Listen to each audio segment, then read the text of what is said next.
Bonsoir et bienvenue à vous en direct sur Public Sénat. Voici les titres du 22h ce soir.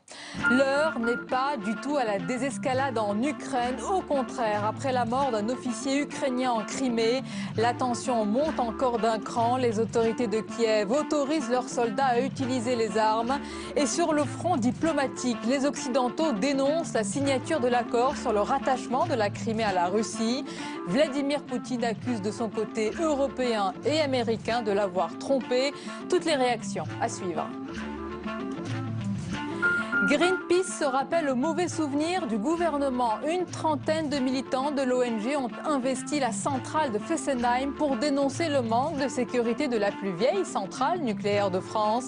En réponse, le ministre de l'écologie et de l'énergie annonce un renforcement de la protection des centrales. Les détails dans ce journal. Les défilés ont été peu fournis à Paris et en province. Quelques milliers de salariés sont descendus dans la rue pour dire non au pacte de responsabilité. Le numéro 1 de Force ouvrière, Jean-Claude Mailly, dénonce un pacte de complaisance. Son homologue de la CGT, Thierry Lepant, s'en prend lui à un pacte d'irresponsabilité en faveur, je cite, d'un patronat assisté. Alors où en est-on précisément dans les négociations pour ce pacte? L'analyse de notre chroniqueur Jean-Luc Gombeau tout à l'heure. Les suites de l'affaire des écoutes visant Nicolas Sarkozy avec les révélations ce soir de Mediapart. Selon le site d'information qui a dévoilé la teneur de plusieurs écoutes, le magistrat Gilbert Azibert serait intervenu auprès de 3 conseillers de la Cour de cassation dans l'affaire Bettencourt. L'avocat de Nicolas Sarkozy aurait par ailleurs été informé par une taupe sur l'affaire libyenne. On en parle ce soir avec le journaliste d'investigation au Monde, Fabrice Lhomme. Il est notre invité tout à l'heure. Voilà pour le programme de votre 22h. Merci d'être en notre compagnie ce soir. Surtout, évitez l'étincelle qui pourrait tout embraser en Ukraine. La situation est très tendue après la mort d'un officier ukrainien en Crimée. Les autorités de Kiev autorisent leurs soldats à riposter, s'il le faut. Et sur le front diplomatique, le ton monte aussi d'un cran après la signature de l'accord sur le rattachement de la Crimée à la Russie. On voit tout cela avec Fabrice Cunet et Cécile Sixou. Une ovation. Voilà comment les parlementaires de la Douma ont accueilli Vladimir Poutine et son annonce du rattachement de la Crimée à la Russie. Et qu'importent les sanctions internationales.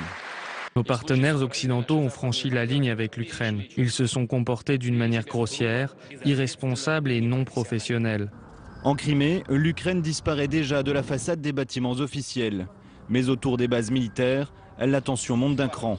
À Simferopol, un militaire ukrainien aurait été tué lors d'échanges de tirs. Actuellement, des actions sont menées ici. Des coups de feu ont été entendus. Ce n'est pas calme. On surveille l'entrée sur notre territoire. À Kiev, les mots sont forts. Pour le président ukrainien, le conflit serait désormais entré dans une phase armée. Vladimir Poutine, digne de l'Allemagne nazie. Face à cette escalade, les dirigeants occidentaux haussent le ton, mais manquent de solutions. L'intégration de la Crimée dans la Fédération de Russie est, nous en sommes absolument convaincus, contre le droit international. Nous rejoignons la communauté internationale pour condamner l'agression continue contre la souveraineté et l'intégrité de l'Ukraine en violation du droit international par M. Poutine et la Russie.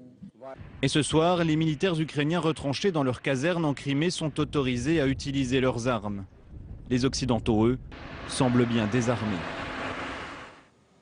Et dans l'actualité aujourd'hui, on a assisté à une intrusion spectaculaire. Une trentaine de militants de l'ONG Greenpeace ont investi la centrale de Fessenheim dans le Haut-Rhin pour dénoncer le manque de sécurité de la plus vieille centrale nucléaire de France encore en activité.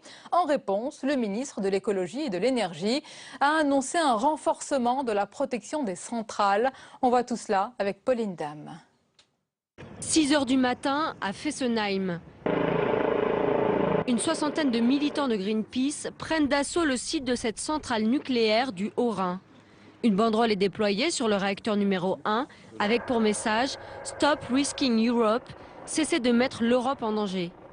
Une action coup de poing qui intervient 2 jours avant le sommet européen sur l'énergie. Objectif, dénoncer le manque de sécurité de la doyenne des centrales françaises en service depuis 1977. Un coup d'éclat salué par Europe Écologie Les Verts.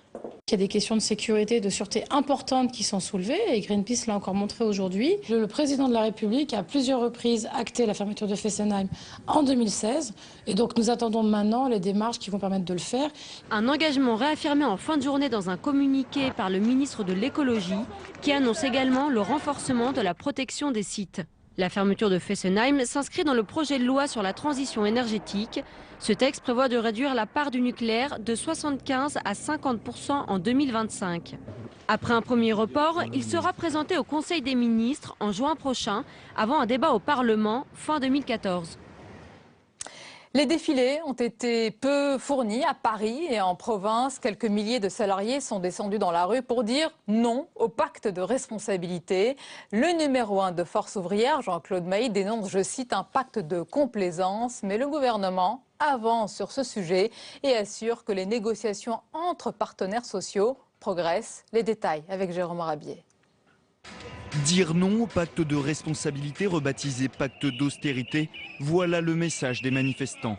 En tête du cortège, les leaders de 4 syndicats de salariés, 4 syndicats dont FO et la CGT qui ont refusé de signer ce pacte avec le patronat. C'est un chèque sans contrepartie. Là, ça fait maintenant 200 milliards d'euros de cadeaux qui sont donnés tous les ans au patronat sans qu'on puisse mesurer l'efficacité, et c'est le moins qu'on puisse dire, en termes de salaire et en termes d'emploi. À 5 jours des municipales, pas question d'en faire un enjeu des élections pour ces leaders syndicaux, même si le défilé est bien un message au gouvernement. C'est un avertissement au gouvernement. Il a cédé sur des questions sociétales avec quelques dizaines de milliers de salariés. Alors on va voir s'il est plus sensible au sociétal qu'au social. Voilà, et on aura une explication d'ici quelques temps. Présents sur le parcours de la manifestation parisienne, les partis politiques se situant à la gauche du PS espèrent eux convertir cette révolte en résultat dans les urnes. Moi j'espère que le gouvernement va se prendre une grande ramasse dans la gueule et que l'extrême droite fera le moins de voix possible. Et c'est pour ça qu'on a fait nous l'appel d'une journée de révolte de gauche contre le gouvernement. Le gouvernement est prévenu, la mobilisation continuera après les élections. L'examen du projet de loi au Parlement en avril promet d'être animé, surtout que le gouvernement a promis d'engager sa responsabilité, c'est-à-dire sa tête sur ce dossier. François Hollande recevra demain et jeudi les représentants des magistrats et des avocats pour tenter de calmer un monde judiciaire en ébullition après les révélations dans l'affaire des écoutes visant Nicolas Sarkozy. Une affaire devenue feuilleton avec ce soir les révélations de Mediapart. Selon le site d'information, le magistrat Gilbert Azibert aurait fourni des informations à l'ancien président sur l'affaire Bettencourt. On en parle dans quelques instants avec le journaliste d'investigation au Monde Fabrice Lhomme. Mais d'abord, retour sur les derniers événements avec Julie Hulin. Le scandale n'aurait pu toucher que Nicolas Sarkozy. Il s'est finalement abattu sur un gouvernement empêtré dans une communication brouillonne. Depuis 10 jours, la polémique du qui savait quoi depuis quand ne cesse de rebondir. Vous l'avez appris par la presse comme nous? Absolument. La garde des Sceaux, pas plus que moi-même, ne sommes au courant notamment de ces écoutes téléphoniques, pas plus hier qu'aujourd'hui. Non, je n'ai pas menti. Et François Hollande était-il au courant? Après une semaine de confusion, le président s'est bien gardé de répondre à la question. Mais s'est affiché comme garant d'une justice indépendante et incontestable. Il y a des affaires, il y a des noms qui sont cités, il y a des procédures qui sont en cours. Il ne m'appartient pas ici de les qualifier. Mais la justice passera et je dois faire en sorte qu'elle puisse être incontestable parce qu'elle ne peut pas être contestée. Parce que ça, c'est un principe fondamental. Et pourtant, un rendez-vous sème le trouble. La rencontre à l'Élysée de François Hollande avec les 2 journalistes du Monde à l'origine de l'affaire, seulement quelques heures après sa publication. Les 2 parties confirment cet entretien, prévu de longue date et consacré, selon eux, à la préparation d'un ouvrage sur l'actuel chef d'État. Mais ce soir, c'est bien sur Nicolas Sarkozy que s'abat à nouveau le poids du scandale. Mediapart dévoile des extraits des écoutes, des enregistrements qui alimentent les soupçons de trafic d'influence contre l'ancien président.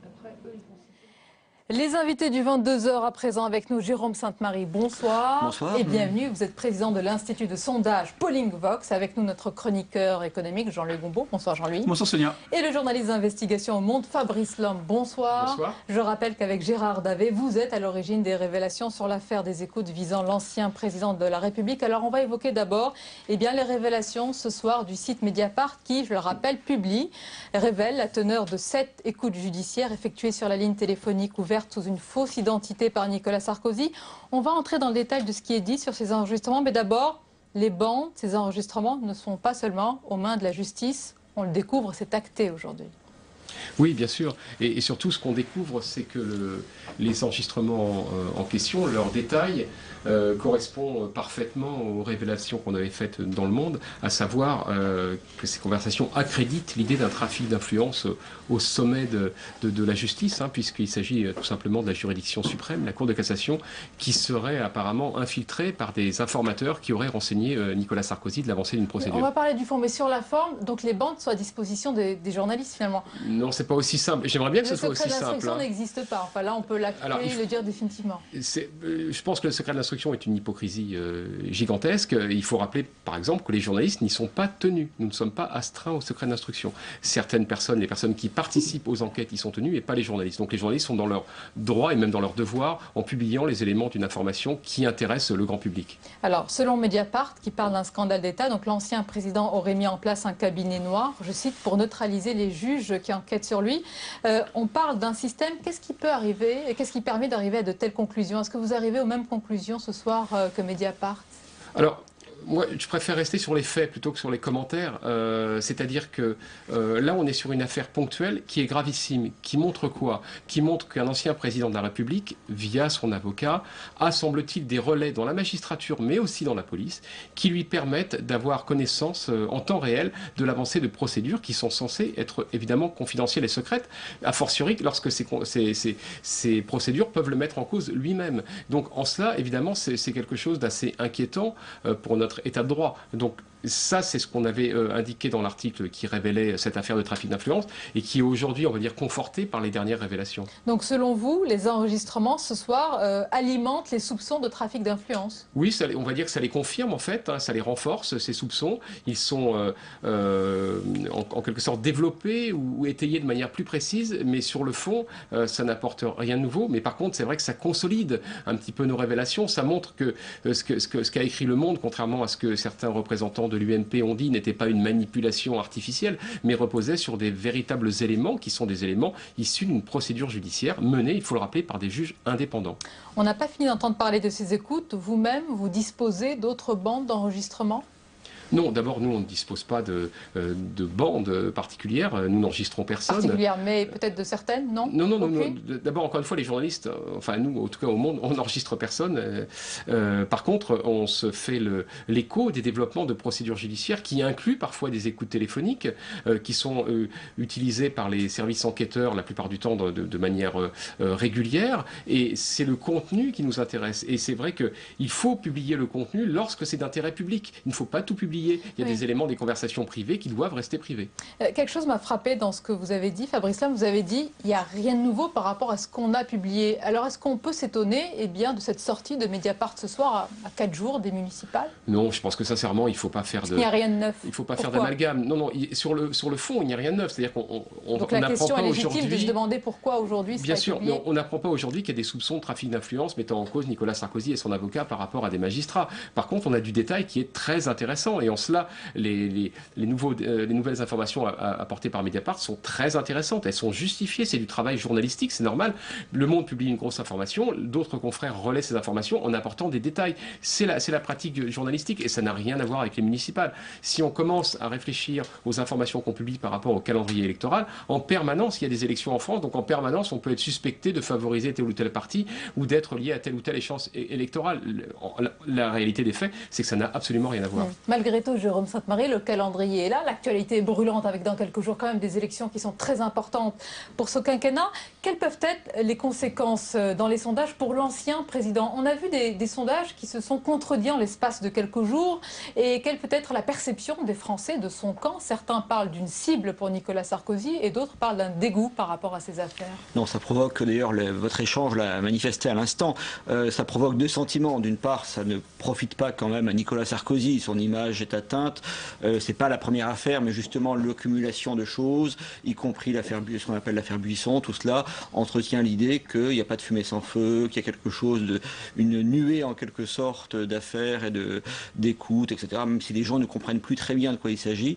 Mais pour l'ensemble de l'opinion, il est clair que, et je crois quand même dans la plupart des sondages, la cote de Nicolas Sarkozy a baissé significativement ces derniers jours, c'est négatif. Donc c'est mauvais, si vous voulez, par rapport à l'échéance future, même pas les européennes, mais même pour la présidentielle et pour ce qui se passe au sein de l'UMP. Alors on voit bien cependant, ça se voit un peu dans les sondages, ça se voit surtout à mon avis sur Internet, via les réactions des internautes, sur certains sites, ça provoque également le sentiment que trop c'est trop et que s'il y a tant d'affaires qui sortent successivement, c'est qu'en fait il y a un agenda secret de la presse, de la gauche, des deux confondus, pour discréditer Nicolas Sarkozy au moment où il semblait revenir. Ça, c'est un argument qui renforce en quelque sorte les convaincus dans un sentiment que je ne qualifierais pas de paranoïaque, mais en tout cas de très défensif par rapport à ce qu'ils entendent. C'est une forme de protection psychologique élémentaire. Ça joue un temps, mais sur l'avenir quand même. Ça veut dire que ces affaires-là n'auront pas, à mon avis, beaucoup d'influence sur les municipales. Elles auront une influence décisive sur le personnel politique à droite pour la présidentielle notamment.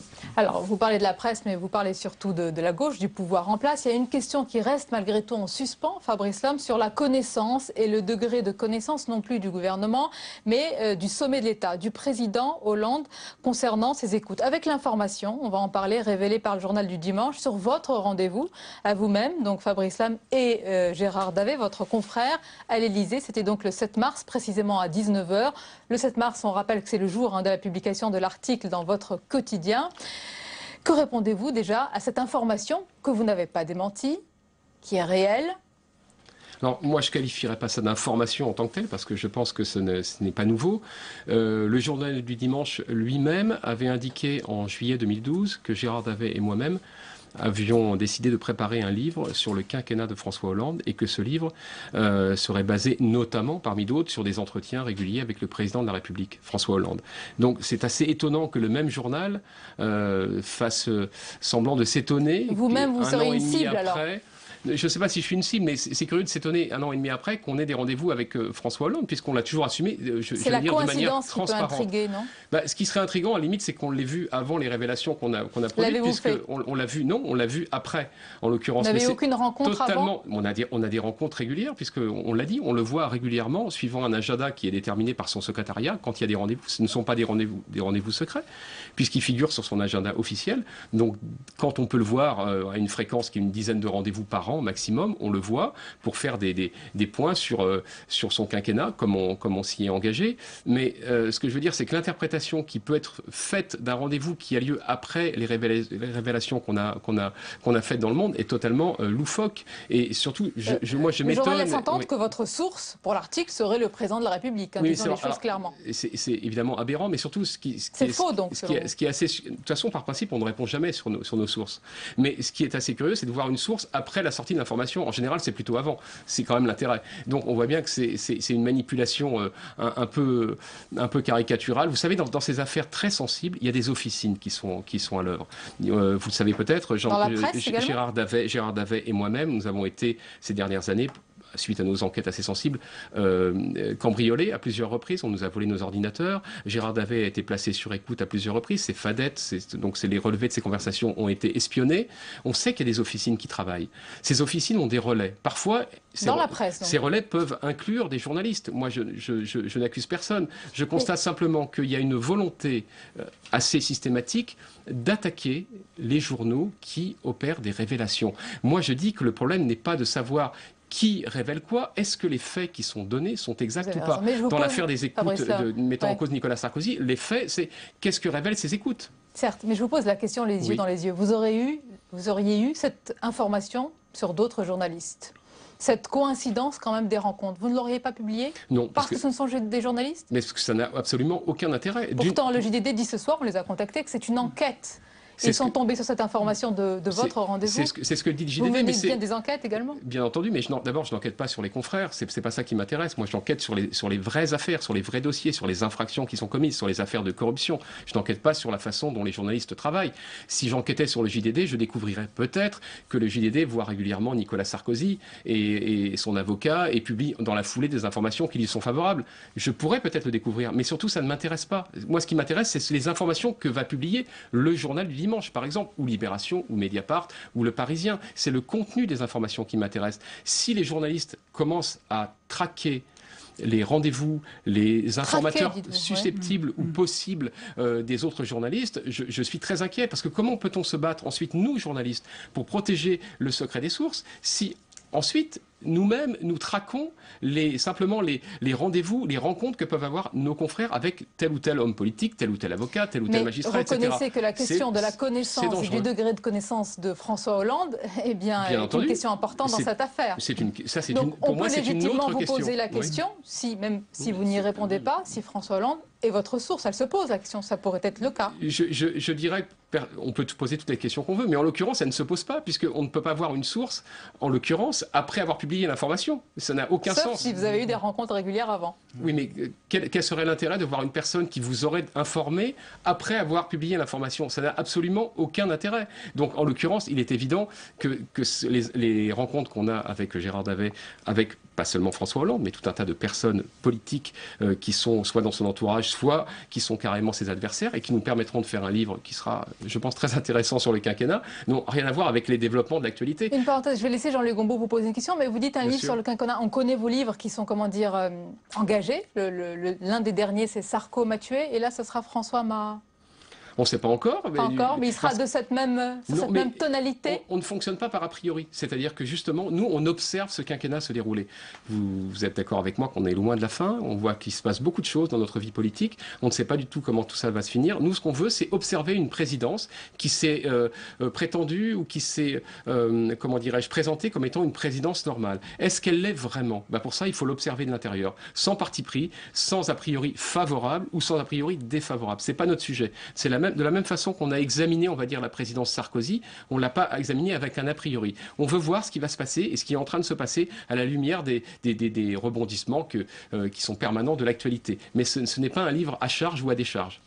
Jean-Luc Gombault. Oui, ma question simplement est la suivante, c'est que quand même, je reviens au JDD, si on démontre que François Hollande donne des informations aux journalistes, c'est quand même une information, c'est quand même quelque chose d'intéressant. J'ai compris votre scénario, que ça n'avait aucun intérêt dans le cas de figure dont il est fait état actuellement. Mais quand même, qu'un journaliste dise oui, il a sorti cette information après être sorti du bureau de François Hollande, et que François Hollande lui a sans doute livré cette information, j'estime que pour le journaliste, c'est une enquête, et c'est une information qui vaut le coup d'être publié. Et ça m'amène un peu à ce que vous disiez au départ. Au départ, vous disiez le secret de l'instruction, complétez ma phrase, est une hypocrisie.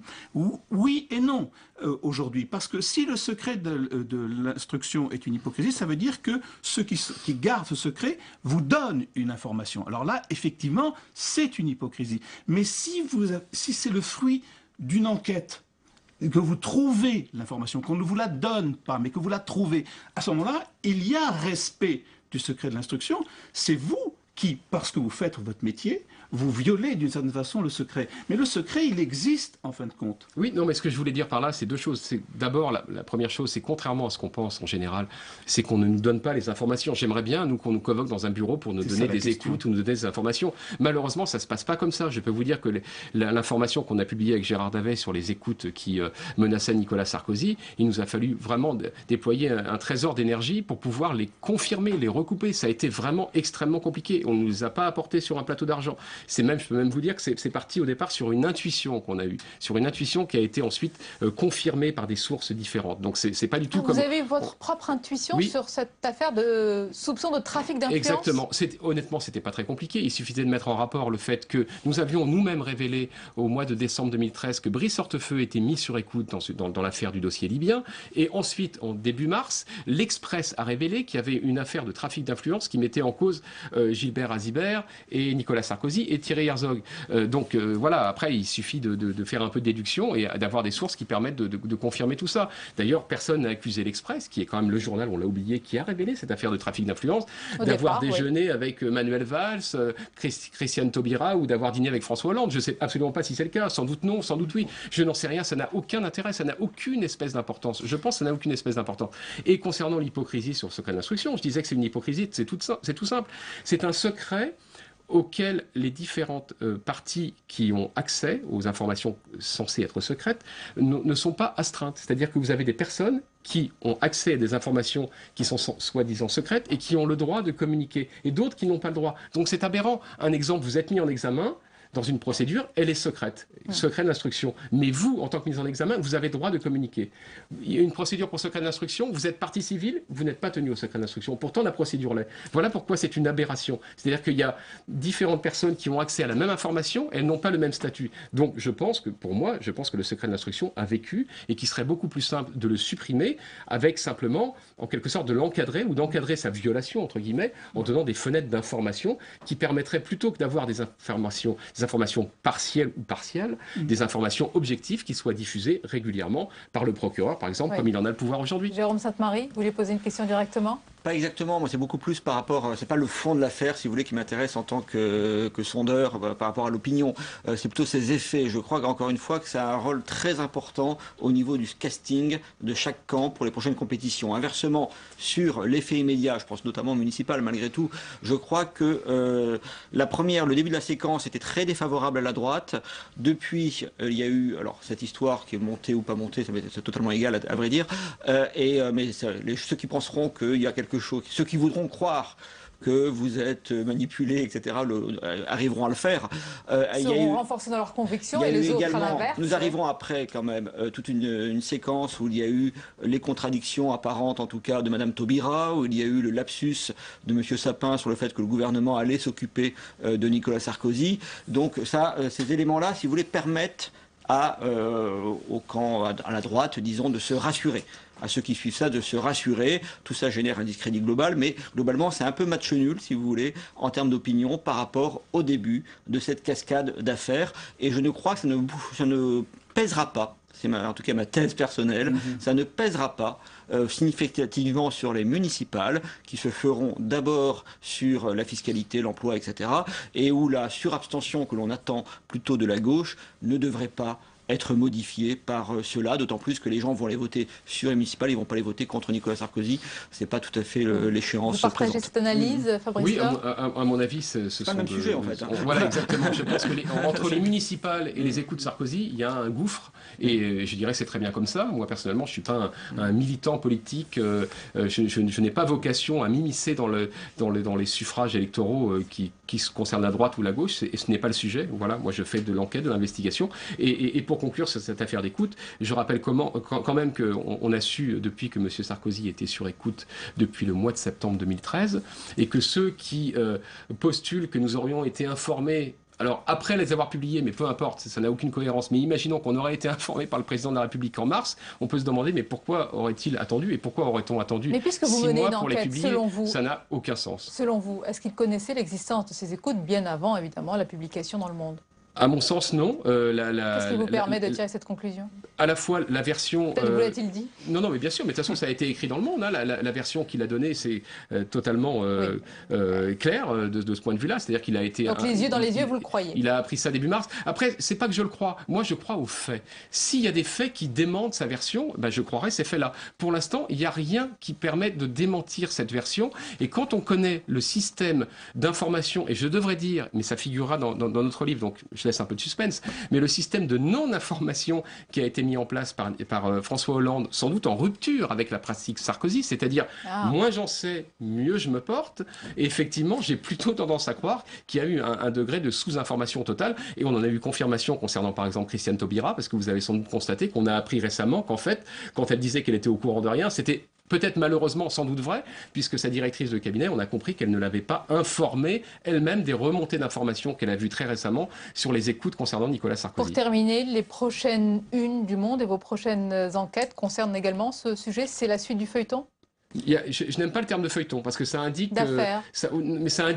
qu'on aurait un agenda et qu'on préparerait une série sur je ne sais qui. Il n'y a pas d'agenda. Ce qui est sûr, par contre, c'est que cette enquête sur le trafic d'influence supposé entre Nicolas Sarkozy, Thierry Herzog et des magistrats ne fait que commencer. Donc oui, Le Monde écrira encore des articles sur cette histoire. Et pendant ce temps, dont on ne connaît pas le terme. Vous rencontrerez de nouveau François Hollande, bien sûr, sans jamais lui parler de ses enquêtes. On lui en parlera. Et lui ne vous en parle pas. C'est nous qui lui en parlerons, c'est nous qui lui poserons des questions. Et s'il apporte des réponses très intéressantes, eh ben vous en aurez connaissance, soit dans les pages du Monde si c'est un événement d'actualité qui apporte quelque chose, soit dans notre livre, qui paraîtra en 2017. Pour en parler. Ici. Mais exactement. Avec plaisir. C'est exactement ça, Jean-Luc Gombault. Merci beaucoup, Fabrice Lam, d'avoir été notre invité. Merci, messieurs. Et la suite du 22h, justement, Jérôme Sainte-Marie, vous parliez des préoccupations de ces municipales. On va parler de l'une des principales préoccupations, un enjeu majeur de ces élections. Il s'agit de la fiscalité. On va en parler dans un instant avec nos invités. Mais d'abord, voyons ensemble comment les maires appréhendent leur budget. Quelles conséquences pourrait avoir la baisse des dotations des collectivités? Les détails avec Marie Brémaud. Les maires sont-ils devenus avant tout des gestionnaires? La question se pose car au fil des années, boucler un budget est devenu de plus en plus compliqué. Il va y avoir une véritable impasse budgétaire pour toutes les collectivités locales. Une impasse redoutée liée à la baisse des dotations de l'État, dotations qui représentent en moyenne un quart du budget des communes. François Hollande avait déjà annoncé une baisse de 1,5 milliard d'euros en 2014, puis en 2015. Mais le scénario pourrait encore s'assombrir. Dans les cartons du gouvernement, une baisse de 10 milliards d'euros, avec des conséquences directes. Les collectivités qui, depuis plusieurs années, économisent, n'ont comme solution que de différer des investissements. Sachant que l'investissement local représente 71% de l'investissement public. Deuxième équation à résoudre pour l'élu, pallier la disparition en 2010 de la taxe professionnelle qui représentait la moitié des recettes des départements. Pour rentrer dans leurs frais, les collectivités ont dû augmenter la fiscalité locale. Depuis 2007, la taxation par habitant a augmenté en moyenne de plus de 3% dans les grandes villes françaises. Aujourd'hui, on nous demande de payer pour des collectivités moins bien gérées. Et c'est une des nouvelles règles, la péréquation horizontale, conséquence directe de la suppression de la taxe professionnelle. Désormais, les villes les plus riches se doivent d'aider les agglomérations les plus pauvres. En attendant, les maires réclament plus de lisibilité. Et le duel des municipales du 22h consacré ce soir à la fiscalité, aux impôts, avec nos invités. Je vous les présente avec plaisir. Yves Pozzo-di-Borgo, bonsoir. Bonsoir. Et bienvenue, sénateur UDI de Paris. Avec nous également Alain Fontanel, bonsoir. Bonsoir. Vous êtes adjoint au maire de Strasbourg et vice-président de la communauté urbaine de Strasbourg, chargé des finances. Alors messieurs, d'abord les impôts locaux en tête des enjeux prioritaires des Français. Ça va beaucoup peser sur ces élections municipales? Yves Pozzo-di-Borgo. C'est évident. C'est évident. Je vois qu'à Paris, l'augmentation a été très forte. Et puis, il y a un phénomène mécanique qui est en train de s'installer sur cette affaire d'impôts locaux. C'est le fait que une partie des recettes des communes ou des collectivités territoriales est ce qu'on appelle la DGF, c'est-à-dire en fait ce qu'on appelle la part de l'État. Or, l'État a de moins en moins d'argent. Et on l'a vu au dernier budget, de 2014-2015, ça sera 1,5 milliard de moins de DGF qui va distribuer. Alors ça a des conséquences, parce que les collectivités territoriales ont plusieurs obligations. Et oui, bien sûr. Première obligation, c'est que 72% de l'économie locale, c'est les collectivités territoriales. C'est énorme. Deuxièmement, les collectivités territoriales aussi ont un rôle social très important. Et depuis longtemps, déjà un certain temps, on leur colle sur le dos le RSA, d'autres choses, où il faut qu'ils assument cet rééquilibrage social sans leur donner les moyens. Et c'est vrai qu'on a un effet mécanique qui est en train de s'instaurer en France, qui va pousser les collectivités territoriales à augmenter les impôts. Et j'oublie en plus... Vous êtes en train de nous annoncer que les impôts locaux vont augmenter. Il ne faut pas mentir aux Français. Il ne faut pas mentir aux Français. Et il y a un autre élément qui va jouer, c'est le fait de la péréquation. Moi, je suis élu à Paris. Rééquilibrage entre les différents territoires. Ce qui, dans l'esprit, est une bonne chose. Mais dans la réalité, quand vous voyez Paris qui est obligé de payer pour la Seine-Saint-Denis, qui a quand même maintenant la moitié des mètres carrés de bureaux de la Défense, et parce que le président du Conseil général a très mal géré le département, Paris va être obligé de payer pour lui. Alors on va parler de ces deux aspects. Voilà. D'abord justement sur la baisse des dotations et mécaniquement, vous dites, Yves Pozzo-di-Borgo, l'augmentation des impôts locaux. Non, il n'y a évidemment pas de lien mécanique. Mais d'abord, il faut rappeler les choses. Le problème de l'impôt local, c'est qu'il est d'abord injuste. Il est incompréhensible, notamment la taxe d'habitation, un mécanisme ancien, des valeurs locatives des années 70, beaucoup d'inégalités. Donc ça, c'est un enjeu. Et le gouvernement a annoncé le projet de réformer la taxe d'habitation et les impôts locaux. Je crois que c'est une bonne chose, dans le respect de la pause fiscale. Mais je voudrais revenir d'abord sur la baisse des dotations. Enfin, on s'attaque à deux problèmes. Celui de l'équité entre les collectivités locales, c'est la péréquation, et celui de la responsabilité, la réduction de l'endettement. Pourquoi on réduit les dotations? Simplement parce que l'État s'est surendetté, notamment sous le mandat précédent de Nicolas Sarkozy, et que maintenant il est nécessaire de partager l'effort entre tous les Français, entre tous les contribuables et entre tous les acteurs économiques, notamment l'État et les collectivités locales. Alain Fontanelle parle de responsabilité, de partage nécessaire, Yves Pozzo-di-Borgo. C'est évident, mais prenons le budget 2014. La seule réforme structurelle, alors qu'on attend des réformes structurelles, ça devait que c'était commencé sous Sarkozy notamment, on avait sous le gouvernement précédent, une personne sur deux n'était pas remplacée. Donc on avait commencé à toucher le structurel. Et ce gouvernement ne le fait plus là. Et la seule réforme structurelle qu'a fait le gouvernement dans le budget 2014, c'est toucher les collectivités territoriales. Si, je suis d'accord avec vous, si tout le monde faisait des efforts, si le gouvernement faisait les efforts pour toucher l'ensemble des choses, notamment les pesanteurs structurelles, cela se comprendrait. Mais manifestement, on le voit, la seule réforme structurelle, je le répète, c'est la troisième fois que je le dis dans cette réunion, ça a été toucher aux collectivités territoriales, qui ont une responsabilité au niveau de l'économie locale, qui ont une responsabilité dans un rôle social fondamental. Et c'est vrai, mais bien sûr, mais le rôle social de rééquilibrage pour les handicapés, pour énormément de choses.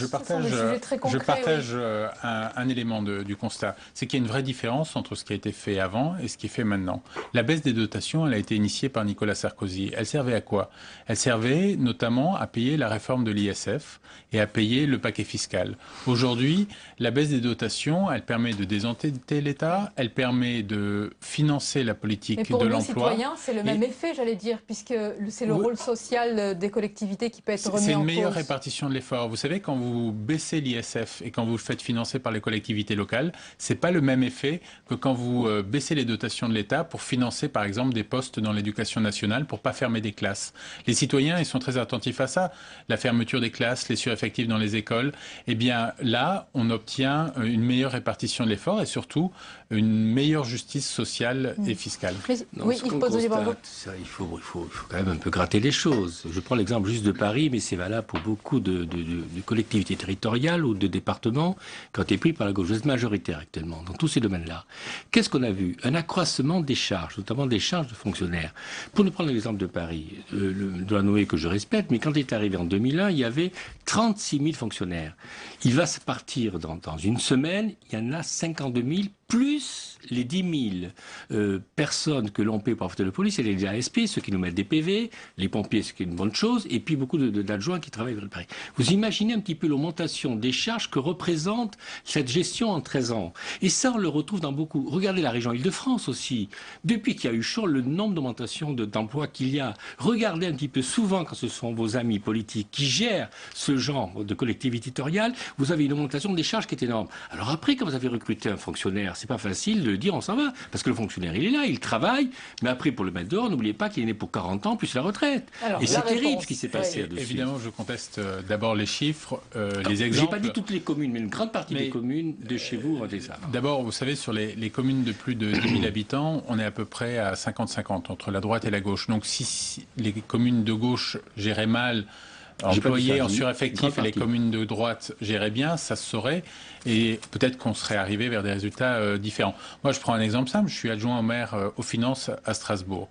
Nous n'avons pas augmenté les impôts pendant 6 ans, pendant tout le mandat, et en face de nous, nous avons une candidate, Fabienne Keller, sénatrice, candidate UMP, qui propose d'augmenter les effectifs. Vous n'avez pas augmenté, ça ne veut pas dire que vous n'allez pas les augmenter. Voilà. C'est ça surtout, c'est l'avenir qui nous intéresse. Bien sûr que c'est l'avenir, mais nous, qu'est-ce qu'on a fait? En 6 ans, on a montré qu'on pouvait mettre en place un projet, qu'on pouvait créer de l'égalité territoriale, qu'on pouvait faire un effort, inventer la ville de demain, tout ça sans augmenter les impôts. Eh bien, nous continuerons dans le mandat prochain à faire toujours plus avec moins. Malgré tout, ça risque d'être compliqué pour vous. Pardonnez-moi, est-ce que vous ne craignez pas un vote sanction alors que votre propre gouvernement dit qu'il ne les augmente pas et on a vu le résultat? Non, est-ce que c'est difficile justement cette parole? Il a énoncé la pause fiscale à partir de 2014-2015. Dans les sondages, les Français y croient difficilement. Oui, bien sûr, il y a un fort doute, et vous l'avez dit tout à l'heure. La fiscalité, d'abord, c'est un sujet difficile, c'est un sujet où on ne comprend pas bien les enjeux, on ne sait pas qui prélève quoi à qui. Surtout au niveau local, oui. Surtout au niveau local. Et par ailleurs, la situation financière de l'État est difficile. 675 milliards d'augmentation de la dette sous le mandat précédent. Il faut bien à un moment donné payer l'addition. Et aujourd'hui, on paye l'addition de 5 ans de gabegie financière, mais plus globalement, j'allais y venir, de 30 ans. La crise financière de 2008 aussi. Et puis même de 30 ans d'irresponsabilité budgétaire des gouvernements successifs. C'est une réalité. Je suis d'accord avec vous. Là-dessus, vous êtes d'accord. Je voulais vous demander, parce que vous avez écouté probablement la discussion, le débat tout à l'heure dans notre premier plateau. Vous êtes sur le terrain, évidemment, Yves Pozzo-di-Bargo et Alain Fontanelle. Est-ce que les gens vous parlent de ce climat des affaires, ou est-ce qu'ils vous parlent d'abord de ce dont on débat ce soir, c'est-à-dire leur priorité, les impôts, la sécurité, le chômage? Que vous disent les gens que vous rencontrez? Écoutez, là, moi, je suis candidat dans le 7e, j'arrête pas de faire des réunions devant du monde, et c'est vrai que leur priorité, c'est pas ça. Ça leur donne une mauvaise image. Voilà. Ils ont vraiment cette impression de dire, mais attendez, mais c'est pas nos problèmes. Cela n'est pas nos problèmes. Enfin, je sais pas ce que pense mon collègue, mais ils seront. Qu'est-ce que c'est leur problème? Leur problème, c'est le quotidien. Hein, c'est la façon que l'emploi, que la ville soit propre. C'est les handicapés. N'oubliez pas qu'il y a une chose aussi que là, le gouvernement Ayrault vient de faire, qui est scandaleuse. La loi de 2005. Ils viennent de faire un moratoire de 4 à 9 ans. Ce n'est pas acceptable.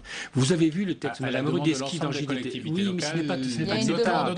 Ce n'est pas acceptable. Relisez le texte de Mme Rudetsky dans le JDD ou dans le Parisien d'hier. Ces handicapés, moi je vois chez mon cousin Philippe Pozzo-di-Bargo des Intouchables, ce n'est pas acceptable de faire ça pour eux. Et même si l'ensemble des collectivités demandent ça, on aurait d'être beaucoup plus courageux et assumer. Nous sommes très en retard par rapport à d'autres pays européens pour faire en sorte que les villes soient accueillies. Ça, ce n'est inacceptable. Et même si le gouvernement l'a fait avec l'ensemble des soutiens des collectivités réelles, on n'aurait pas dû le faire. C'est une conclusion, oui, sur ce point, rapidement. Ce qu'on n'aurait pas dû faire, c'est mettre une date limite pour un engagement dont on savait déjà au moment où la loi a été votée sur Jacques Chirac que l'engagement ne pourrait pas être tenu. Mais si on le fait pas, parce que le retard était tel. Mais évidemment, on le voit tous au niveau local, que ça soit l'enseignement des enfants en situation de handicap, que ça soit la mobilité dans la ville, que ça soit l'accès aux services publics ou vivre ensemble, il y a un vrai retard et c'est tout à fait regrettable. Merci beaucoup, messieurs. Merci d'avoir participé à ce duel. La dernière page du 22h avec à présent tout ce qui vous a échappé dans le reste de l'actualité. Regardez, c'est le tour de l'info. Il est signé Flora Sauvage.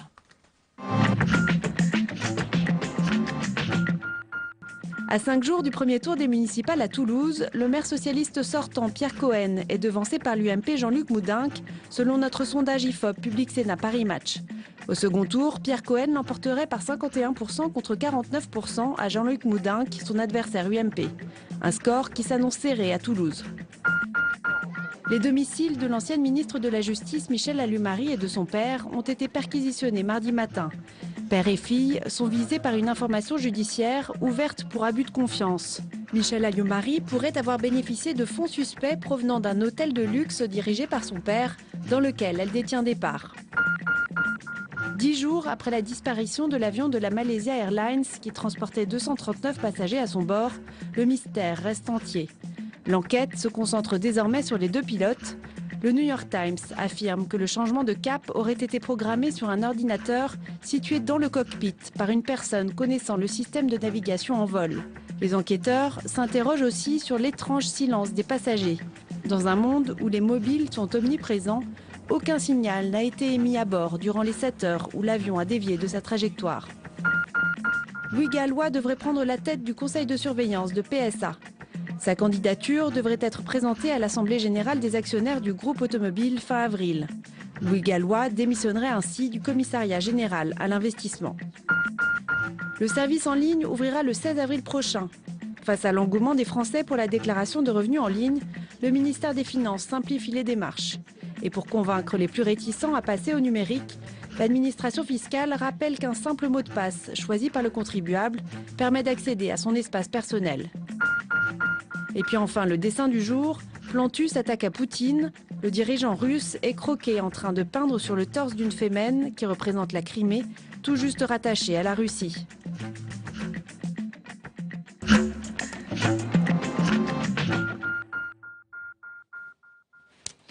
Et on arrive à la fin de ce journal. Merci de votre fidélité. Tout de suite, c'est l'émission politique, preuve par 3. Belle et très douce nuit à vous. À demain avec un grand plaisir, bien sûr.